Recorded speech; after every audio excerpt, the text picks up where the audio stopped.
Hello? Ito po ba yung room for rent dito sa Guadalupe? Ikaw ba yung tumawag? Ikaw ba yung may-ari?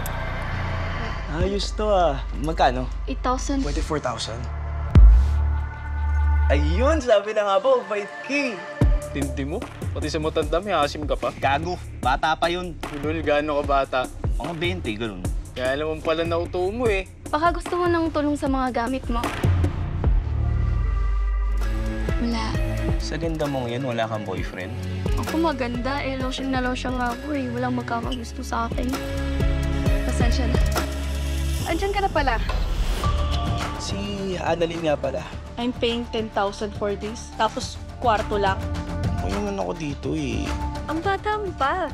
Actually, hindi ako yung may-ari ng building na ito. Nagkasakit kasi yung lola ko kaya ako na yung namamahala. Quadriplegic yung lola niya. Alam mo Madalas kami magkwentuhan pag may oras.